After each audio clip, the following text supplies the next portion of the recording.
약한 데서 온전해지는 하나님의 능력이라는 제목으로 말씀을 전하도록 하겠습니다. 약한 데서 온전해지는 하나님의 능력입니다. 지금 다윗이 도피 중에 있죠. 누구의 추격을 피해서?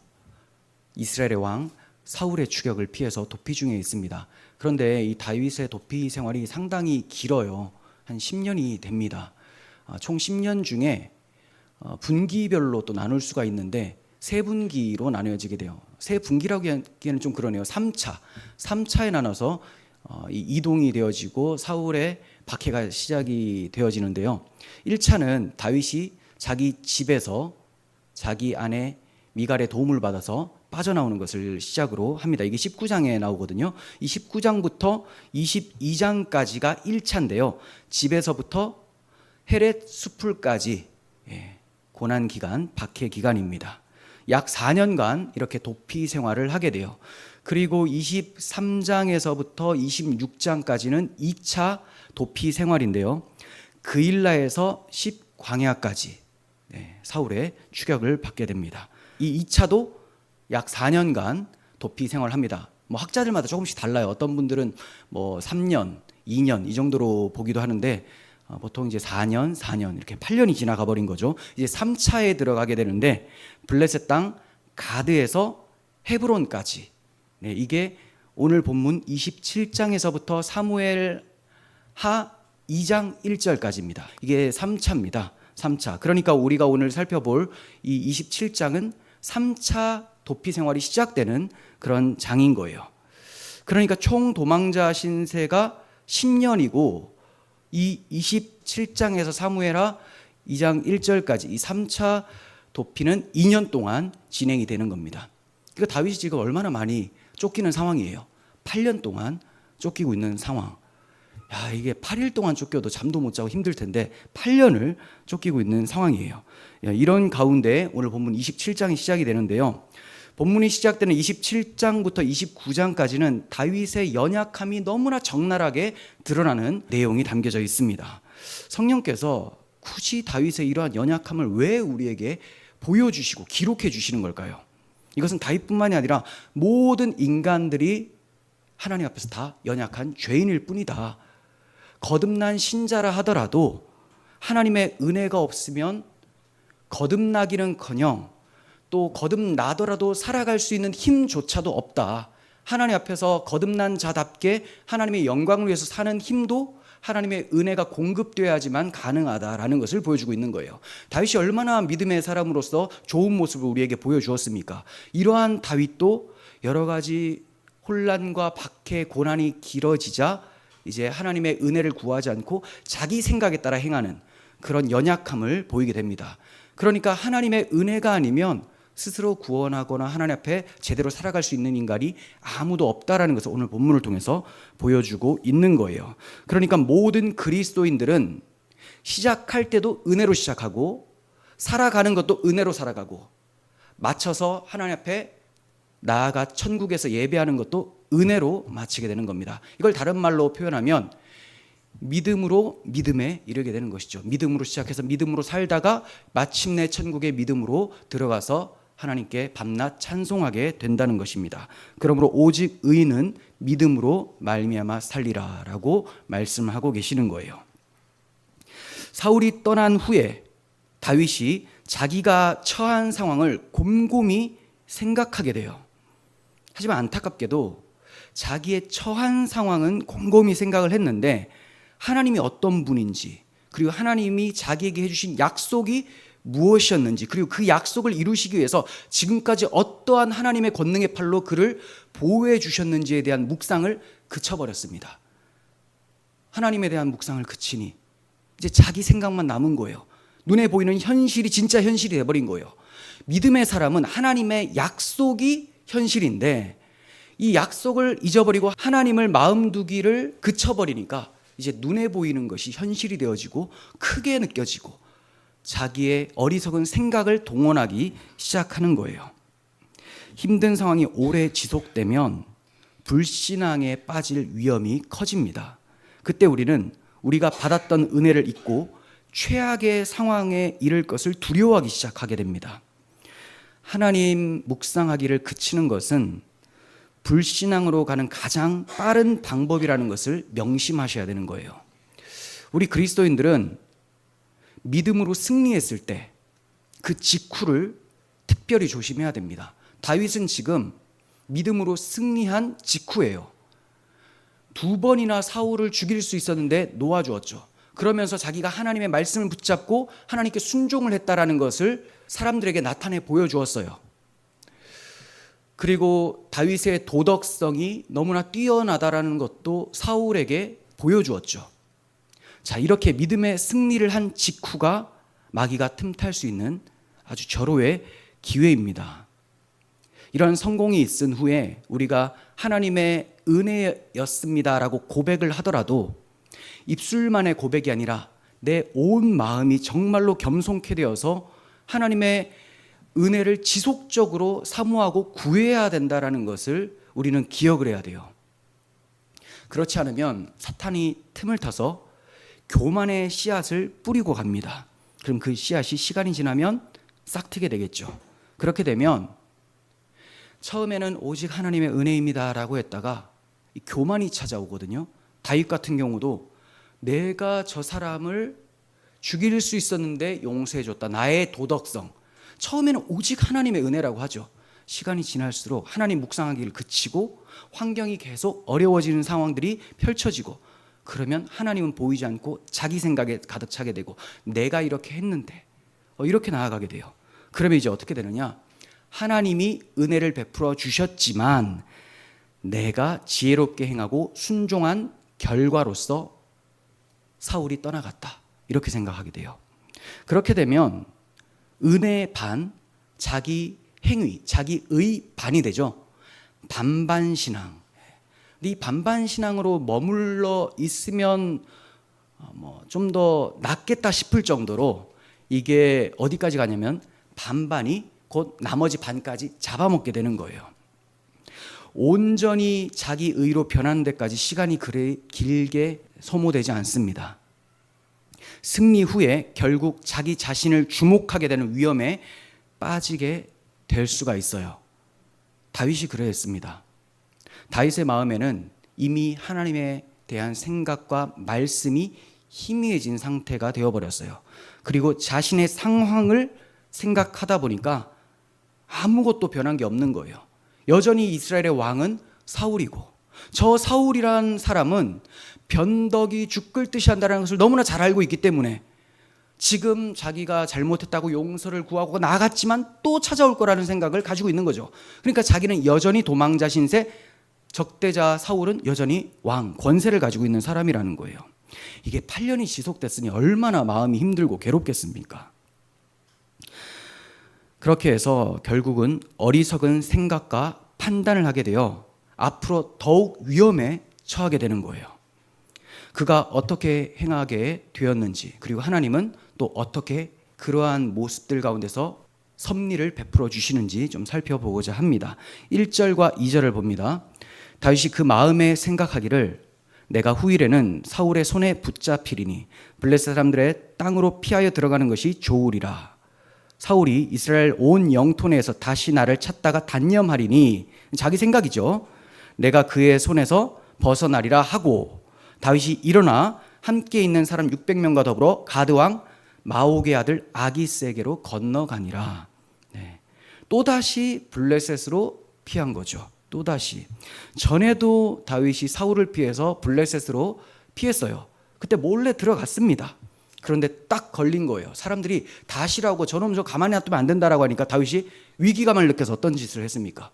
침을 질질 흘리면서 미친 채 하면서 이렇게 끄적끄적거리면서 대문에 이런 이상한 행동으로 위기를 모면하게 되었죠. 그 후에 하나님께서는 갓 선지자를 통해서 유다 땅으로 들어가라라고 말씀을 하십니다. 그래서 다윗이 순종하여 들어가게 되는 거예요. 그리고 하나님께서는 매번 다윗을 생명싸게 감싸서 그를 보호해 주셨습니다. 그런데 이번에 또 박해 기간이, 고난의 기간이 길어지자 두려움이 찾아오게 되고 다시 한번 블레셋으로 들어가야 되겠다라고 마음 먹고 들어가고 있는 거예요. 뭐 때문에? 사울의 손에 붙잡히게 될 거라는 생각 때문에. 사울은 다윗이 2번이나 살려주자 자기가 범죄했다고 고백하면서 다윗을 더 이상 추격하지 않겠다고 하고 돌아갔었죠. 하지만 앞서 말씀드린 대로 사울이 워낙 변덕스러운 사람이기 때문에 다윗이 그것을 믿지를 못합니다. 그럼 무엇을 믿어야 되느냐? 하나님의 약속, 하나님을 믿어야 되는 거잖아요. 지금까지 위험한 상황에 처한 것은 맞아요. 하지만 다윗이 정말 위험을 당하였는가? 정말 어떤 피해를 받았는가? 사울의 칼을 한 방이라도 맞은 적이 있는가? 그렇지 않다는 거죠. 매번 하나님께서 피할 길을 내어주셨다라는 거예요. 그래서 이러한 상황에서 의지할 것은 하나님이어야 되는데 다윗은 하나님을 놓치고 사울은 또다시 찾아올 거야, 이런 생각에 빠지게 되는 거예요. 그래서 다시 한번 공격해 올지 모르겠다는 생각 때문에 블레셋 땅으로 도망하기로 한 겁니다. 그러면 사울의 손에 붙잡히게 될 거라고 생각한 그 근거가 어디 있을까요? 근거는 없어요. 지금까지 경험만 봐도 매번 하나님께서 그를 보호해 주셨잖아요. 그러니까 한 번 걸려서 엄청 매맞다가 탈출한 것도 아니고 한 번도 잡혀서 매맞은 적이 없어요.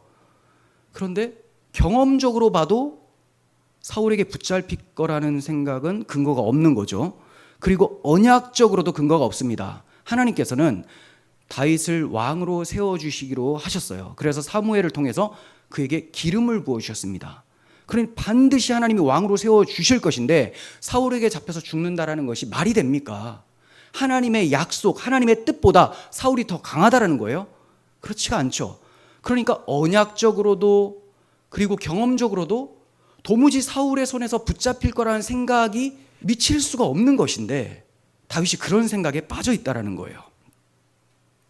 그러면서 하는 생각이 자기가 블레셋 땅으로 피하여 들어가는 것이 좋으리로다. 이거 참 좋은 방법이다. 기껏 해낸 게 자기가 예전에 미친 척하면서 겨우 빠져나왔던 그곳으로 들어가는 것, 이게 좋은 방안이라고 하는 거예요. 참 안타깝게도 이 27장에는 하나님, 여호와라는 단어가 한 번도 안 나와요.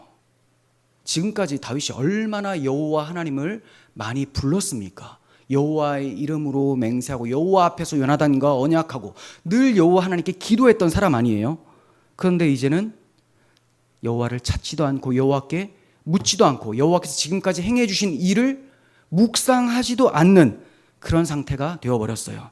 그러다 보니까 이제 뭐만 남았느냐? 어리석은 자기의 머리밖에 안 남은 거예요. 다윗이 지금까지 지혜로운 모습 보였죠. 이 지혜는 하나님의 은혜 아래서 지혜로운 것이지 하나님의 은혜가 그치고 하나님을 묵상하지 않고 하나님을 마음 두기 싫어하잖아요. 어리석은 자가 돼버리는 거예요. 어리석은 자가. 아무리 똑똑한 사람도 엉뚱한 행동을 하게 된다는 거죠.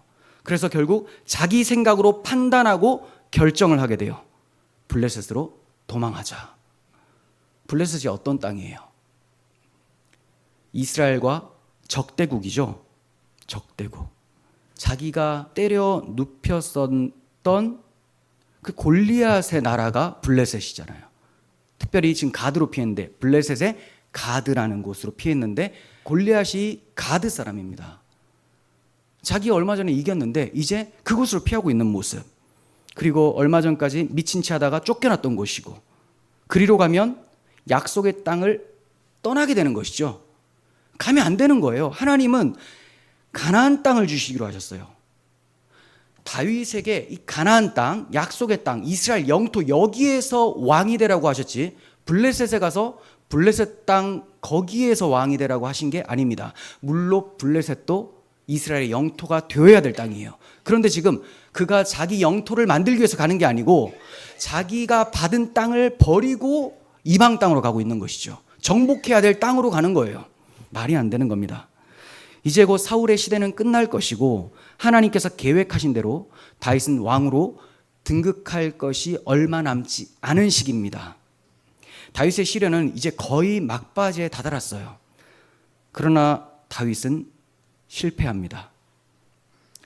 성경은 인내를 온전히 이루라라고 말씀하고 있는데 인내를 온전히 끝까지 이루는 것이 너무 어렵다는 것을 우리는 보게 됩니다. 하지만 우리가 주의 은혜를 계속 사모하며 구한다면 하나님께서 우리에게 인내할 수 있는 믿음을 주시고 어려운 일을 당할 때 피할 길을 주신다는 것을 믿고 인내하시기를 바랍니다. 우리가 다윗의 이런 모습을 보면서 다윗 또한 약하고 참 연약한 죄인일 뿐이라는 것을 보게 됩니다. 이런 다윗의 별의 별 생각, 어리석은 생각들, 이것으로 잘못된 판단하는 것, 이런 것에 대해서 아삽이라는 사람이 시를 지어서 얘기를 해주고 있는데요. 아삽 자기 얘기겠죠. 근데 다윗의 이 상황하고 굉장히 유사합니다. 시편 77편 6절부터 봅니다. 밤에 부른 노래를 내가 기억하여.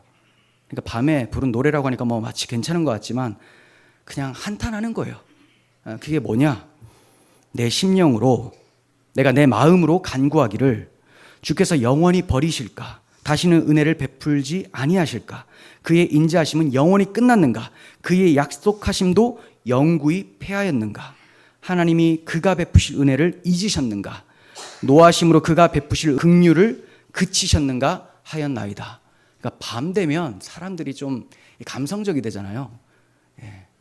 그 어리석은 생각들 많이 합니다. 좀 대낮에 정신 온전할 때 해야 되는데, 그래서 연애 편지도 밤에 쓴 거 보면 아침에 보면 이거 찢어버리거든요. 이게 유치하고 해가지고 낮에 정상적으로 생각할 때 해야 되는데 밤 되니까 이 아삽도 굉장히 감성적으로 변하고 자신의 상황에 빠져 있는 것 같아요. 그래서 하나님의 인자하심은 영원히 끝났는가, 그의 약속하심은 영구히 패하였는가 하면서 괴로워하고 있습니다. 그런데 이제 또 정신을 차려요. 10절 보세요. 또 내가 말하기를 이는 나의 잘못이라. 이게 연약함이란 뜻이에요. 이거 내가 연약해서 엉뚱한 생각한 거다라는 겁니다. 지존자의 오른손의 해, 곧 여호와의 일들을 기억하며 주께서 옛적에 행하신 기이한 일들을 기억하리이다. 또 주의 모든 일을 작은 소리로 읊조리며 주의 행사를 낮은 소리로 되뇌이리이다. 네. 그러니까 환경과 상황과 자신의 처지를 생각하면 하나님께서 나를 버리신 걸까? 은혜가 이제 그친 것인가? 이런 소리를 하게 되는데 이것은 연약함으로 인해서 잘못된 생각, 잘못된 판단이라고 얘기를 하고 있는 거죠. 그럼 이걸 극복하는 치료책이 뭡니까? 여호와께서 나를 위해 행해 주신 그 일을 내가 기억하는 거예요. 우리에게 말하면 어떤 일이에요? 주께서 자기 아들을 아끼지 아니하시고 모든 사람을 위하여 내어주신 그 하나님께서 어찌 그 아들과 함께 우리 모든 사람에게 좋은 것을 주시지 않겠느냐, 이거 생각하라는 거죠. 주님의 행사를 깊이 생각하는 겁니다. 우리가 복음을 날마다 묵상해야 되고 계속 들어야 되는 이유가 이런 낙심하고 절망에 빠지지 않기 위해서, 하나님의 은혜로 일어서서 싸워 승리하도록 하기 위해서는 날마다 주께서 우리에게 베풀어 주신 그 기이한 일들을 바라보고 기억하고 작은 소리로 읊조리면서 선포를 해야 된다는 거죠. 그런데 다윗은 그것을 하지 못하고 있었던 거예요. 그 결과 자기 생각에 빠져서 블레셋으로 피하는 것이 좋겠다라고 하며 어리석은 결정을 하게 됩니다. 블레셋으로 피하는 건 다윗의 마음과 생각뿐이었지 하나님의 뜻은 전혀 아니었습니다. 이런 연약성은 우리 믿음의 조상 아브라함에게도 나타났어요. 하나님을 놓치면 자기 생각대로 행하게 되는데 엉뚱한 잘못된 판단을 하게 돼요. 불신앙적인 판단. 그게 뭐냐? 아브라함 같은 경우는 기근이 들자 애굽으로 내려가 버렸죠. 하나님이 헤브론 땅, 약속의 땅 가나안을 주시기로 했으면 죽어도 그냥 거기 있는 거죠. 그럼 사는 거예요. 근데 기근이 오자 쪼르르 내려가요. 거기서 자기 아내를 빼앗길 뻔하다가 하나님의 은혜로 또 다시 되찾아오죠. 이게 한 번뿐인가요? 조금 더 지나면 그랄왕 아비멜렉에게로 빼앗가서 또 아내를 빼앗길 위기. 두 번이나 이런 짓을 한다는 거죠. 이걸 보면 아브라함도 그렇고 다윗도 그렇고 위인이 아니다. 성경은 위인전이 아니다. 우리가 그분들에게 본받을 점이 분명히 있어요. 그걸 무시하는 건 아닙니다. 하지만 그 본받을 점도 하나님의 은혜가 더하여 졌기 때문에 저들에게 그러한 거룩한 모습이 나타났던 것이지, 하나님 은혜를 사모하지 않으면 그냥 어리석은 모습으로 나타난다는 거죠. 그러니까 믿음의 사람들, 우리 선배들이 이러했다면 우리도 마찬가지겠죠. 그러니 우리가 아이고 어쩔 수가 없네 이러라고 지금 말씀드리는 것이 아니고, 그러므로 다윗의 과오를 범하지 않기 위하여 은혜를 구하라, 지속적으로 은혜를 사모하라 라고 말씀을 드리는 거예요. 여호와께서 우리를 위하여 행해 주신 오른손의 해, 이 오른손의 해가 뭐냐? 여호와께서 권능의 팔로 구원해 주신 나날들을 얘기를 하는 거예요. 그걸 기억하는 거죠. 우리를 위해 구원에 베풀어 주신 십자가의 대속의 은혜를 기억하고, 또 우리가 태어나면서 지금까지 하나님께서 우리에게 부어주셨던 은총들을 생각할 때 하나님이 나를 포기하게 하시겠느냐? 그렇지 않다. 그렇게 해서 일어나고 이겨낼 수가 있는 것입니다. 3절을 봅니다. 다윗과 그의 사람들이 저마다 가족을 거느리고 가드에서 아기스와 동거하였는데, 다윗이 그의 두 아내 이스라엘 여자 아히노암과 나발의 아내였던 갈멜 여자 아빌가일과 함께 하였더니라고 하죠. 참 이제 위험한 동거가 시작이 됩니다. 다윗이 지난번에도 이 블레셋 왕 아기스에게 피했었잖아요. 그때는 혼자 몰래 들어갔죠. 근데 금방 발각되어서 경계를 받고 미친 채 하여 겨우 풀려났다? 아니, 내쫓김을 당했죠. 추방당했습니다. 그렇게 수치스러운 기억이 있는 곳에 또다시 들어가고자 하고 있어요. 그런데 이번에는 상황이 조금 달라요. 그때는 혼자 몰래 들어갔는데 이번에는 최소 600명, 자기 부하 600명과 그의 가족들까지 우르르 데리고 들어가고 있어요. 그러니까 몰래 들어갈 수도 없는 거예요. 그래서 공개적으로 들어가고 있는 거죠.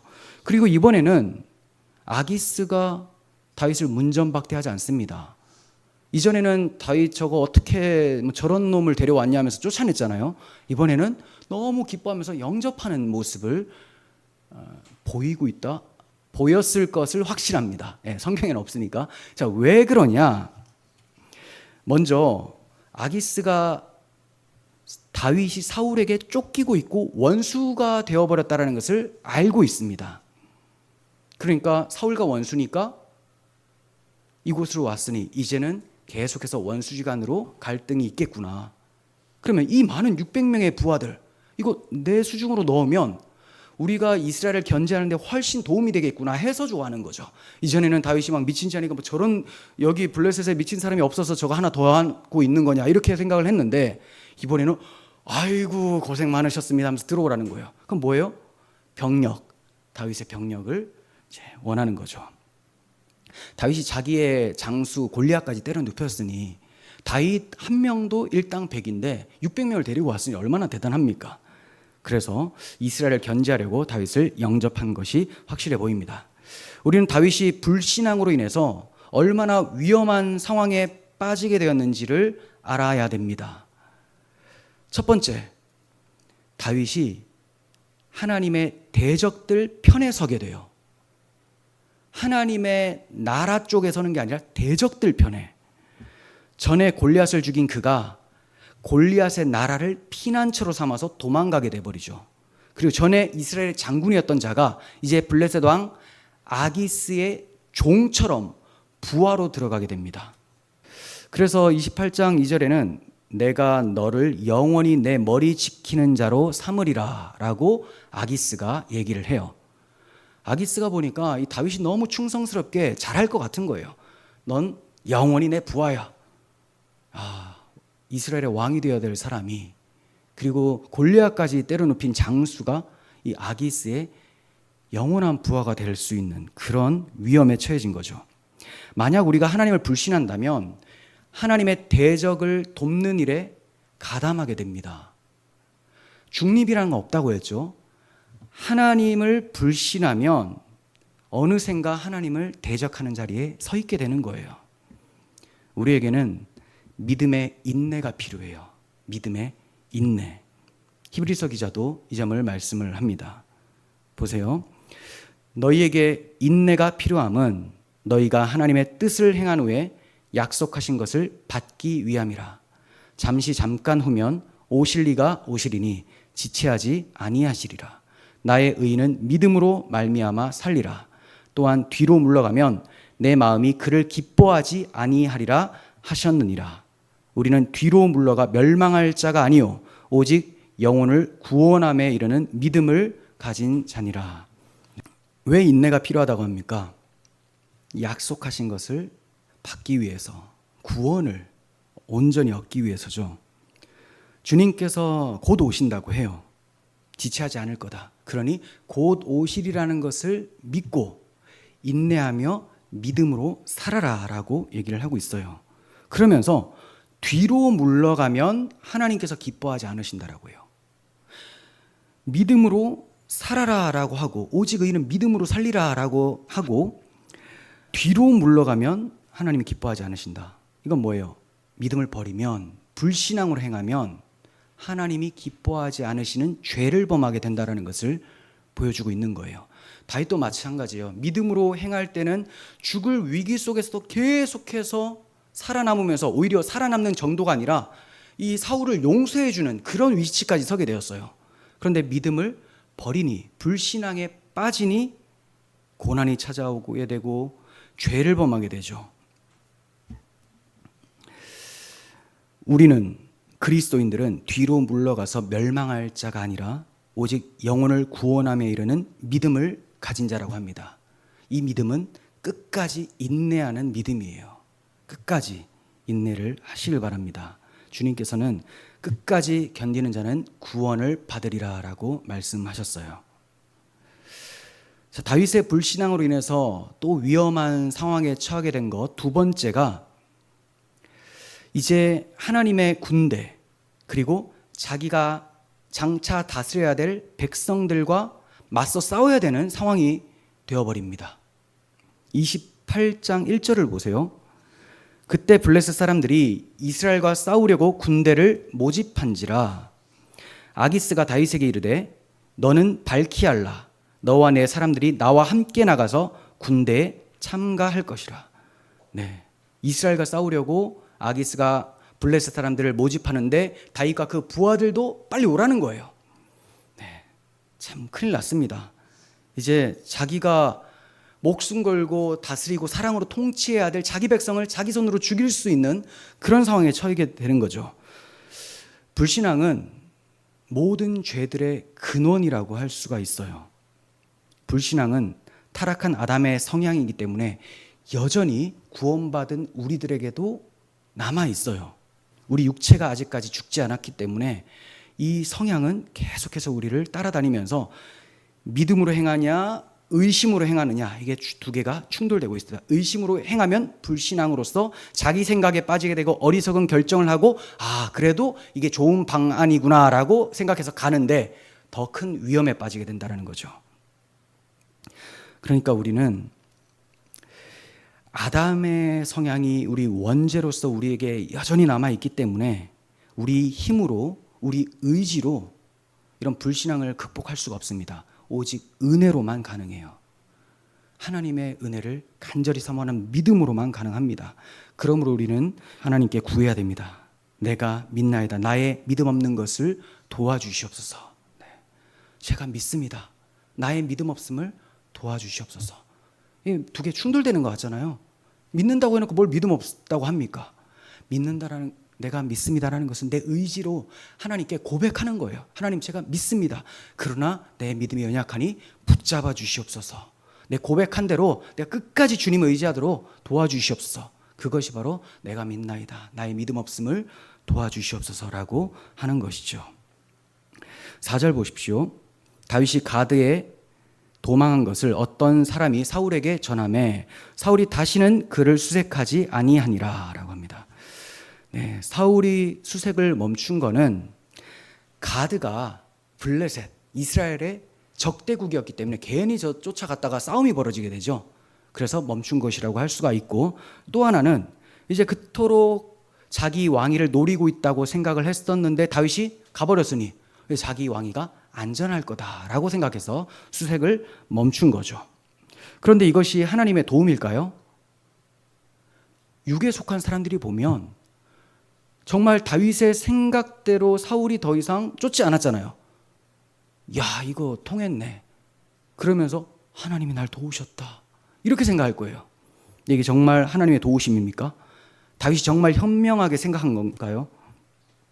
그럴 리가 없죠. 우리 그리스도인들은 모든 일이 순조롭게 진행되거나 아니면 나에게 있었던 어려운 상황들이 갑자기 사라질 때 이거 너무 잘 됐다 이렇게 할 것이 아니라 혹시 내가 잘못 가고 있는 것은 아닌가 하고 돌아볼 수 있어야 되고 하나님께 기도해 봐야 된다는 거예요. 뭐 갑자기 상황이 좋아지면 하나님이 하셨다. 이게 습관이에요, 습관. 그게 하나님이 하셨는지 그걸 어떻게 합니까? 하나님이 원하시는 것은 우리가 끝까지 하나님만 바라보며 하나님만 사랑하며 하나님 나라와 그분의 의를 위해서 살아가는 것, 이걸 원하는 거예요. 우리 영혼이 잠잠히 하나님만 바라는 것, 이것을 하나님이 원하시는 거지 지금 내 눈앞에 있는 거 이거 치워주는 것, 이거 하나님이 원하시는 게 아니라는 거예요. 하나님이 자기 백성이 자기만 바라도록 하기 위해서 이러한 어려운 상황들을 일부러 앞에 갖다 놓기도 하신다는 거죠. 교만하고 자기만 생각할까 봐, 자기 의지로만 살까 봐 일부러 어려운 상황들을 갖다 놓을 수도 있다는 거예요. 그런데 이게 사라졌을 때 이건 무조건 하나님의 뜻이다. 이게 얼마나 경솔한 것입니까? 결과만 좋으면 하나님의 뜻이라고 속단하는 것을 경계해야 됩니다. 그가 보고 있는 이 결과라는 것이 일시적인 것일 뿐 더 멀리 볼 수 있어야 됩니다. 더 멀리. 과연 내 영혼이 주를 더욱 바라고 있는가를 생각해 봐야 돼요. 이게 사라졌는데 내가 이전보다 주님을 더 찾지 않아요. 이게 복이에요? 지금 그 사울의 추격이 그치고 블레셋으로 다윗이 도망갔습니다. 거기서 어느 정도 인정도 받아요. 이게 복이에요? 큰 환난에 빠진 거죠. 근데 지금 눈앞에 보이는 것은 사울이 쫓지 않으니까 괜찮아 보인다는 거죠. 하지만 이제 어떻게 됩니까? 자기 손으로 자기 이스라엘 백성들을 죽여야 될 상황까지 가버리는 거예요. 얼마나 큰 위기에 봉착하게 됩니까? 믿음의 눈은 근시안이 아니라 멀리 내어다보는 눈입니다. 믿음이 있는 사람은 지금 눈앞에 잠깐 여기 나타나는 것, 이거 보고 아이고 어떡하나, 이제 망했다, 이게 아니고 멀리 보는 거예요. 멀리. 그래서 어떤 일이 일어나면 일희일비하지 않아요. 뭐 하나 봤다고 확 좋아하고 뭐 하나 없어지면 확 울고, 이게 아니라 반석에 서 있는 것처럼, 반석 위에 서 있는 것처럼 흔들리지 않는, 진동하지 않는 나라를 받았다라고 하잖아요. 그게 주 예수 그리스도의 나라입니다. 우리가 그분의 백성으로서 그리스도 위에 서 있는데, 그리스도의 품 안에 안겨 있는데 왜 이렇게 왔다 갔다 하면서 일희일비합니까? 믿음의 눈은 멀리까지 내어다 보는 거예요. 자, 5절 보시면 다윗이 아기스에게 이르되 바라건대 내가 당신께 은혜를 입었다면 지방 성읍 가운데 한 곳을 내게 주어 내가 살게 하소서. 당신의 종이 어찌 당신과 함께 왕도에 살리이까? 이렇게 얘기를 합니다. 다윗이 지금까지 자기가 경험한 바로서 왕이나 고위 관리직은 질투심이 아주 많다라는 것을 알고 있죠. 사울을 통해서 너무 많이 알았어요. 그래서 괜히 또 내가 왕하고 같이 옆에 살다 보면 왕이 또 자기를 견제할까 싶어서 아예 좀 멀리 피하려고 하는 것 같아요. 그는 자신이 아기스에게 은혜를 입은 걸로 생각을 하고 있습니다. 제가 당신에게 은혜를 입었다면 이렇게 말하고 있죠. 근데 정작 은혜를 구해야 될 하나님께는 은혜 구하는 것을 그쳤어요. 지금까지 받은 하나님의 은혜도 잊었고 하나님께 은혜를 계속 구해야 하는 것도 잊어버렸습니다. 눈에 보이는 사람에게 은혜 있기를 간절히 원하는 사람은 그만큼 보이지 않는 하나님의 은혜에 대해서 등한히 할 수밖에 없습니다. 그러다 보니 다윗은 자신이 아기스의 종이라고 할 정도까지 추락하게 돼요. 다윗이 아기스의 종이에요? 하나님의 종이죠. 왕으로 세워지기 위해서 기름 부음까지 받은 사람이에요. 그런데 어쩌다가 이런 지경에까지 이르게 되었습니까? 아무리 신앙생활이 오래되고 은혜 받은 경험이 많은 자라 할지라도 계속해서 주님을 생각하고 신뢰하고 그분의 은혜를 구하지 않으면 다윗과 같은 자리에 내려갈 수밖에 없다라는 것을 우리에게 가르쳐주고 계시는 거예요. 그러니까 내가 신앙생활한 지 지금 40년째인데 내가 이거 모르겠냐, 난 어려움이 와도 괜찮아, 그리고 하나님은 내 기도를 들어주셔, 이런 말 하지를 마십시오. 우리는 그냥 하루하루 은혜로 삽니다. 하루하루. 일용할 양식을 먹으면서 광야를 지나왔었던 이유가 뭐냐? 너의 힘으로 단 하루도 살 수가 없다. 하나님이 하늘에서 내려주는 만나로만 산다. 우리도 마찬가지죠. 하나님께서 하늘에서 내려주신 만나, 생명의 양식, 나는 생명의 떡이요. 예수 그리스도의 복음을 날마다 묵상하고 그 말씀을 먹음으로써 하루하루 살아내는 것이지, 내가 20년 전에 먹었었던 그 양식으로는 오늘 저녁도 살아갈 수가 없습니다. 우리는 매 순간 하나님을 붙들어야 되는 거예요. 6절에서 7절 봅니다. 아기스가 그날의 시글락을 그에게 주었으므로 시글락이 오늘까지 유다 왕에게 속하니라. 다윗이 블레셋 사람들의 지방에 산 날수는 1년 4개월이었더라. 1년 4개월. 참 피난처에서 안식을 얻은 시간이 아니고 하나님을 불신하여 위험에 처하게 되고 마음 졸이는 고난의 시간이에요. 새로운 차원의 고난의 시간이죠. 이전에 사울에게 쫓길 때는 그래도 하나님을 의지하고 있었기 때문에 마음이 편했어요. 근데 여기는 쫓아오는 사람이 없어도 자기 양심과 막 충돌이 되는 거예요. 내가 계속 여기 있어야 되나? 하나님은 나에게 기름 부어주셨는데 내가 이스라엘로 돌아가야 되는데 내 아기스는 나를 이렇게 신뢰하고 나는 저분의 신뢰를 받을 수밖에 없는 상태고, 이러다 보니까 내가 이스라엘 백성, 내 백성까지도 죽이게 되는구나. 이런 게 무슨 안식입니까? 이건 1년 4개월은 그냥 괴로운 나날들이에요. 우리가 잠깐 위기를 모면하기 위해서 편법 부리고 믿음으로 판단하지 않고 잘못된 결정을 하면 계속해서 어려운 상황들이 펼쳐지게 됩니다. 환경이 괜찮아질 수 있어요. 하지만 내 마음은 안식을 누릴 수가 없죠. 하나님이 원하시지 않는 것을 택해놓고 그리로 가고 있는데 어떻게 마음이 편할 수가 있겠습니까? 아기스 왕이 다윗에게 시글락이라는 성읍을 주었어요. 이 시글락은 아마도 아기스가 다윗에게 줌으로써 그 블레셋 변방을 지키도록 하기 위한 그런 목적에서 준 것 같아요.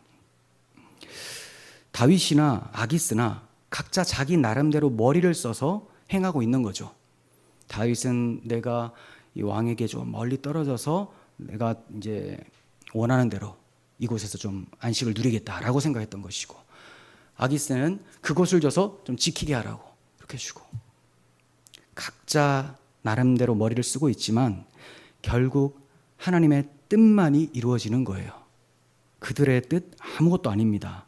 시글락은 여호수아 때 유다 자손의 기업으로 하나님이 분배해 주신 곳이에요. 그리고 뒤에 가서는 시므온 지파에게 분배를 해주십니다. 그러니까 유다 지파와 시므온 지파에게 공동으로 분배를 해주신 거예요. 왜 그러냐? 이 시글락이 유다 지파와 시므온 지파의 경계선에 턱 붙어 있거든요. 이게 그러다 보니까 양쪽에 소유가 되는 것입니다. 이미 여호수아를 통해서 시글락은 정복하려고 했었던 땅이었는데 끝까지 정복하지 않고 사사기 시대를 넘어와서 아직까지 정복되지 않은 상태에 이르렀습니다. 그런데 갑자기 가드왕 아기스가 다윗에게 시글락을 툭 주는 거예요. 이게 뭐예요? 아기스는 자기 꾀로 준 거죠. 다윗도 자기 꾀로 어디 달라고 했어요. 그런데 결과적으로는 정복해야 될 땅을 받아서 정복한 상태, 그들의 통치를 받도록 만들어버립니다. 다윗의 통치를. 누가 하는 거예요? 여호와께서 분배해 주시고 약속해 주신 그 땅은 여호와께서 반드시 이루어 내신다라는 거예요. 주신다는 거죠. 다윗은 그런 거 생각 없이 그냥 한 거죠. 하지만 결국은 하나님께서 그가 통치하도록 받게 하셨다라는 겁니다. 그러므로 사람은 각자 마음대로 일을 하지만 하나님은 자기 뜻대로 그 일들을 이루어내십니다. 사실 이런 일들은 우리 인생 속에서도 계속 일어나는 것이에요. 하지만 우리가 이것을 감지하지 못하죠. 왜냐하면 우리가 늘 자기중심적인 사고에 빠져 있기 때문에 그렇습니다. 하나님을 생각하고 하나님 나라와 그분의 의를 생각하고 하나님의 뜻을 생각한다면 나의 삶에서 이런 것이 펼쳐질 때 금방 캐치하고 하나님께 감사하고 영광 돌릴 텐데, 지금 내 중심이다 보니까 나는 이런 게 와야 되는데, 나는 이런 좋은 상황이 펼쳐져야 되는데, 근데 이게 안 오니까 하나님이 행하시지 않는다라고 본다는 거죠. 그러니까 하나님이 지금도 우리 삶 속에서 많은 일들을 이루어가고 계시고 하나님이 계획하신 뜻대로 우리는 지어져 가고 있음에도 하나님 도대체 뭐 하세요? 그럼 하나님께서 넌 도대체 뭐 하냐? 내가 이렇게 하고 있는데 넌 도대체 어디를 보고 있느냐? 이렇게 말씀하지 않으시겠습니까?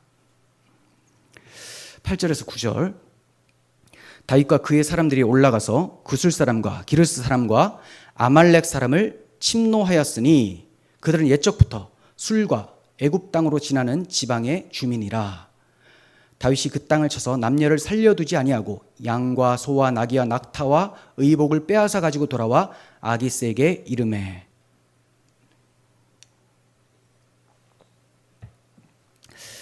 다윗이 침노한 이 민족들은 옛적부터 이스라엘의 대적들이었습니다.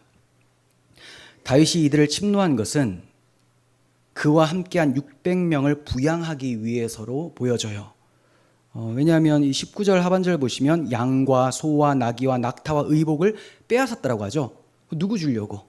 자기 부하들, 가족들 주려고 빼앗은 거죠.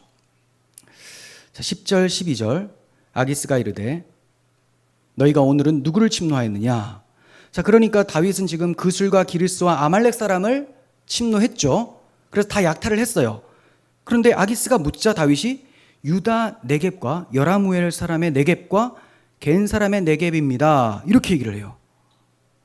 다른 곳을 얘기를 합니다. 다윗이 그 남녀를 살려서 가드로 데려가지 아니한 것은 그의 생각에 그들이 우리에 대하여 이르기를 다윗이 행한 일이 이러하니라 하여 블렛 사람들의 지방에 거주하는 동안 이같이 행하는 습관이 있었다 할까 두려워함이었더라. 무슨 말씀인지 아시겠어요? 번역이 참 어렵죠. 무슨 말이냐? 왜 사람들을 다 진멸했냐? 괜히 살려두면 다윗이 우리 족속 쳤습니다, 우리 아말렉 족속 쳤습니다라고 이를까봐 아예 다 없애버리고 우리가 유다 쪽 사람들을 쳤습니다, 이렇게 거짓말로 보고하려고, 그래서 완전히 진멸했다라고 하는 거예요. 12절, 아기스가 다윗을 믿고 말하기를, 그러니까 확실히 믿은 거예요. 다윗이 자기 백성 이스라엘에게 심히 미움을 받게 되었으니 그는 영원히 내 부하가 되리라고 생각하니라. 속으로 말한 거죠. 야, 이놈이 유다 쪽에, 그러니까 이 유다 지파를 친 게 아니고 유다 쪽에 사는 그 소수 족속인데 유다 사람들과 굉장히 친근한 사람들입니다. 자, 이 사람들을 쳤으니 이제 유다 사람, 이스라엘 사람들과 크게 틀어지게 되었다. 이스라엘 사람들이 다윗 좋아하겠느냐? 다윗의 말만 들으니까 정말 그렇게 생각이 되는 거예요. 그래서 야, 이제는 정말 내 부하가 되겠구나, 이렇게 생각을 한 겁니다. 완전히 속은 거죠. 왜 다윗이 거짓말했을까요? 아기스를 기쁘게 하고 그의 신임을 얻기 위해서죠. 사람의 신임을 얻기 위해서, 사람을 기쁘게 하기 위해서. 하나님 기뻐하시는 뜻, 이런 거는 사라진 지 꽤 되어버렸습니다. 정말로 아기스에게 신임을 받게 되었어요. 이제 영원히 내 부하가 되리라 라고 말을 하는 거 보면, 그리고 그 결과가 어떻게 되느냐? 블레셋이 이스라엘과 싸우러 나갈 때 함께 나가게 되는 어처구니 없는 상황에 처하게 됩니다. 자기는 아기스에게 신임받기 위해서 열심히 거짓말도 하고 이렇게 잘 보였는데 그 잘 보였던 결과가 더 골치 아파진 거예요. 야, 나를 너무 신뢰하니 싸우러 나갈 때 내 족속, 내 백성 치러 나갈 때 나를 같이 나가자 하는구나. 얼마나 괴롭겠습니까? 다윗이 침노한 지역들은 전에 여호수아로 하여금 진멸하도록 하신 곳들입니다.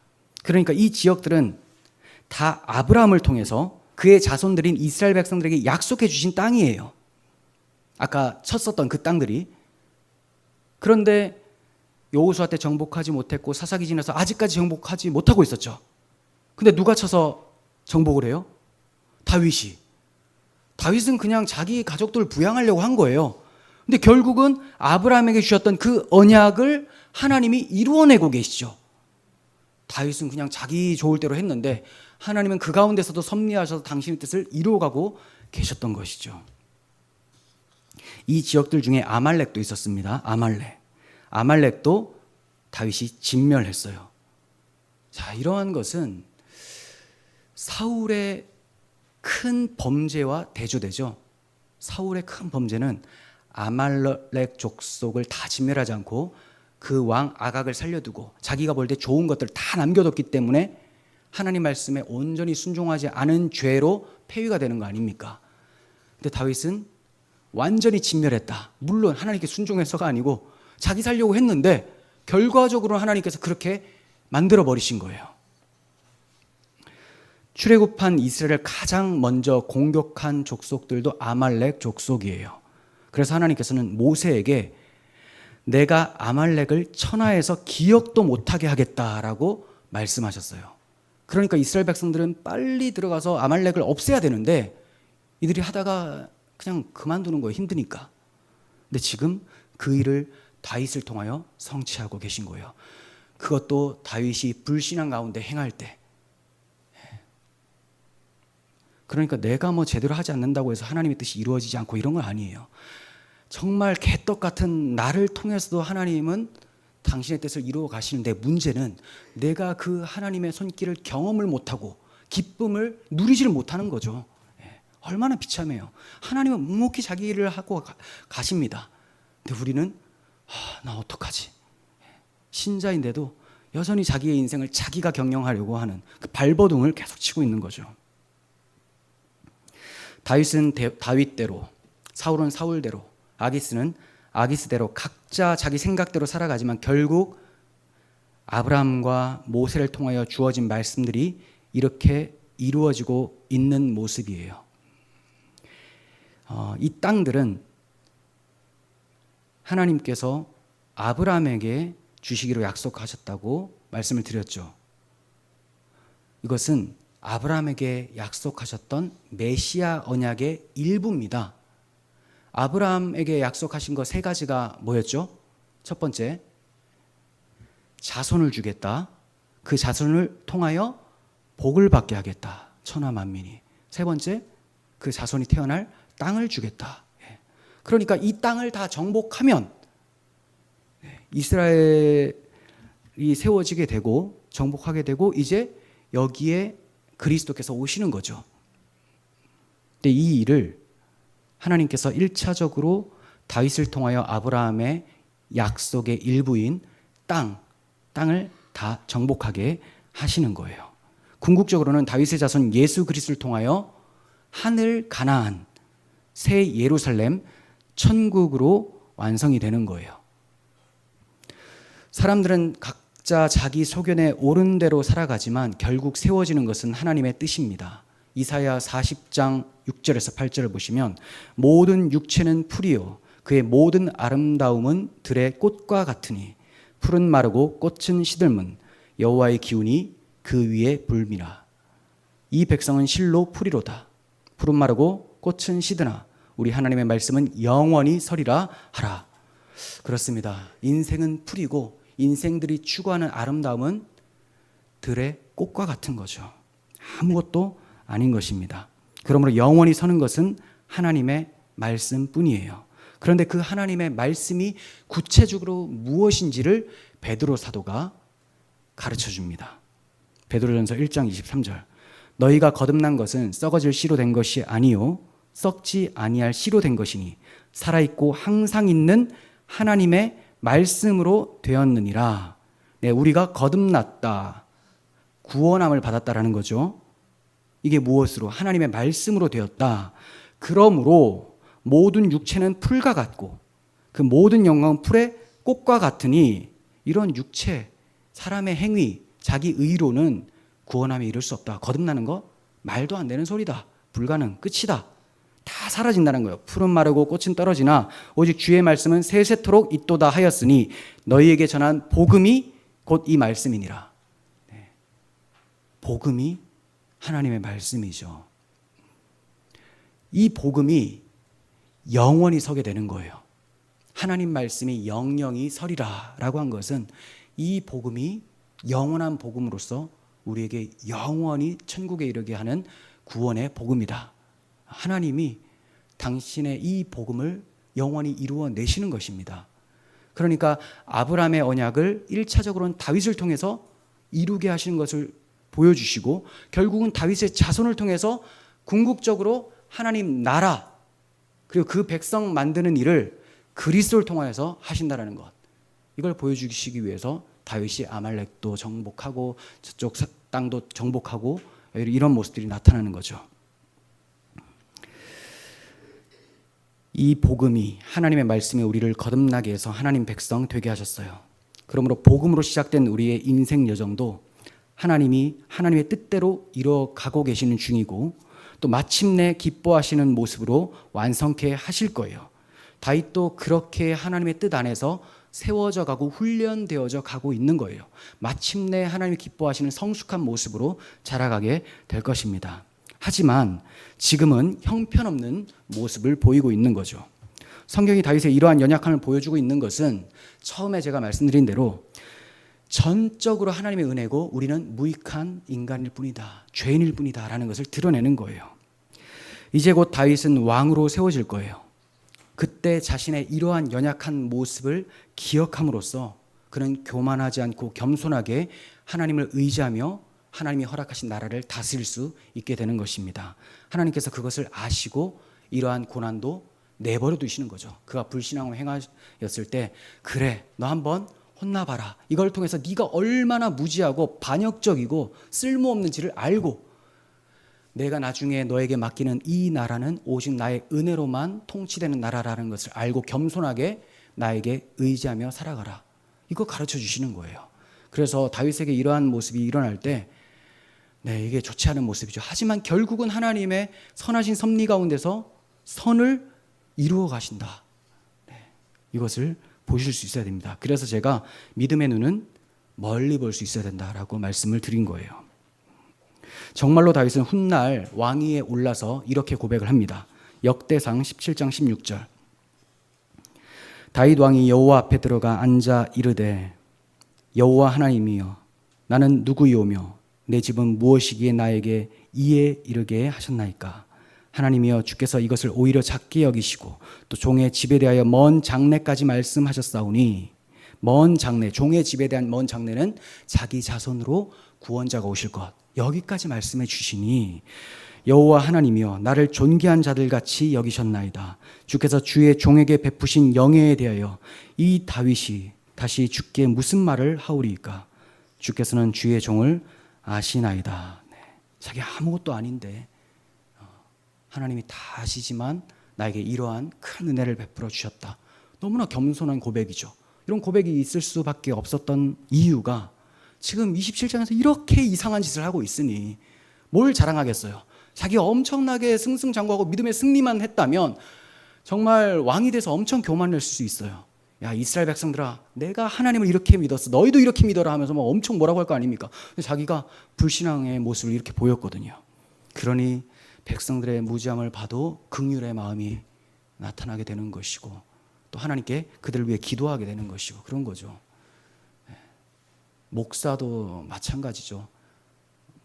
목사도 똑같은 사람이고 해서 자주 넘어지고 연약한 모습을 보입니다. 근데 이러한 모습을 통해서 정말 주님밖에 없구나라는 것을 알게 되고 성도님들께서 좀 부족하고 넘어질 때 나보다 낫구나 이런 생각까지 하게 되는 거예요. 그렇지 않으면 율법주의자 돼가지고 맨날 정죄하고 그러지 않겠습니까? 그렇다고 해서 우리가 연약해지고 죄 짓는 것을 절대 합리화해서는 안 되죠. 그걸 하지 않아도 우리는 자주 넘어지죠. 그럴 때 우리는 오직 하나님의 은혜가 필요합니다 하고 은혜를 사모하고 구해야 되는 거예요.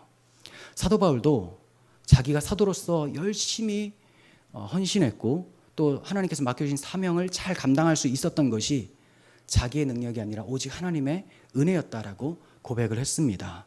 그래서 그는 내가 나 된 것은 하나님의 은혜로 된 것이니 내게 주신 그의 은혜가 헛되지 아니하여 내가 모든 사도보다 더 많이 수고하였으나 내가 한 것이 아니요 오직 나와 함께 하신 하나님의 은혜로라, 이렇게 말을 했습니다. 하나님의 은혜가 헛되지 않으니 뭐가 일어나냐?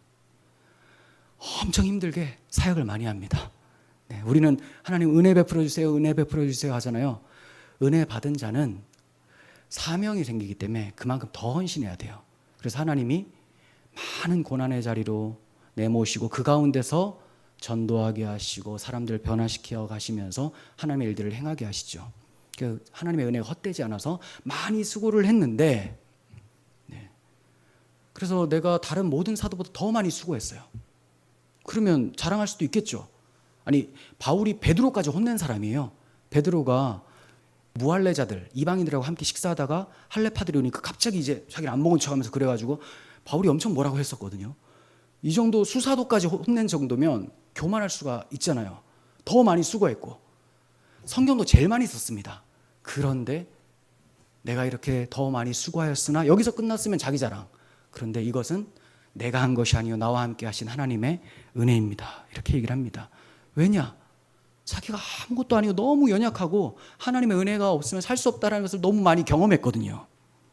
하나님께서는 바울에게 이렇게 겸손케 해주시기 위해서 바울이 그토록 기도한 거, 하나님 저에게 육체의 가시, 사탄의 사자가 있습니다, 이거 좀 물리쳐 주세요. 이 육체의 가시, 사탄의 사자가 뭔지에 대해서 여러 견해가 있습니다. 저는 유대인 기독교인으로 봐요. 헬라파 유대인이 아니고 유대인 그리스도인들. 그래서 계속 다윗에게 율법주의로 시비 걸거든요. 이것을 이제 육체의 가시로 보는데 이거 없애달라고 하는데 계속 대적자들이 있습니다. 기도했을 때도 하나님께서 없애주신 것이 아니라 하나님의 응답은 이거예요. 내 은혜가 너에게 족하도다. 이는 내 능력이 약한 데서 온전하여짐이라. 하나님의 능력이 네가 약할 때 온전히 발휘되는 거다. 그러니까 네가 잘났다고 설치면 결국 하나님이 해도 자기가 한 걸로, 하나님을 의지하지 않으니까 하나님이 하실 게 없는 거예요. 근데 자기가 다 퍼지고 나는 아무것도 아닙니다. 하나님, 저 유대 기독교인들 날 너무 박해합니다. 어떻게 저렇습니까? 하나님 도와주세요. 그래서 이제 복음으로 이겨나가면서 승리를 하게 되죠. 그러니 많이 수고해도 하나님의 은혜입니다라고 고백할 수밖에 없는 것입니다. 바울만 하나님의 은혜를 얘기한 게 아니에요. 아브라함도 자기가 아브라함 된 것, 그리고 다윗이 다윗 된 것도, 나 된 것도 다 하나님의 은혜입니다. 우리는 이렇게 고백할 수 있어야 됩니다. 본문 당시에 이스라엘의 처지가 상당히 심각해요. 이스라엘의 처지. 생각해 보세요. 지금 왕으로 있는 사울은 하나님께 버림받아서 이제 폐위 직전에 있죠. 그리고 하나님께서 마지막 사사로 세워주셨던 사무엘은 죽고 없습니다. 노베 제사장 85명은 사울에게 다 죽임당해서 없어졌어요. 그리고 하나님께서 미리 택하여 기름 부어주신 다윗은 블레셋으로 도망가 있는 상황. 이스라엘의 목자 없는 그런 모습을 우리는 보게 되죠. 희망이라고는 찾아볼 수가 없고 너무나 절망적이지만 성경은 우리에게 절망하라고 주신 책이 아니라 절망 가운데서도 너 자신은 절망하지만 네가 네 자신으로 절망한다면 이 절망 가운데서 소망을 가질 수 있다. 이걸 가르쳐 주시는 거예요. 아무리 앞이 안 보일지라도 하나님은 그 절망의 때에 일하시는 분이시라는 것을 우리에게 교훈해 주시는 거예요. 이사야 30장 18절 보십시오. 그러나 여호와께서 기다리시나니 이는 너희에게 은혜를 베풀려 하심이요 일어나시리니 이는 너희를 긍휼히 여기려 하심이라. 대저 여호와는 정의의 하나님이시라. 그를 기다리는 자마다 복이 있도다. 하나님이 기다리시고 계시고 이제 곧 일어서신다고 합니다.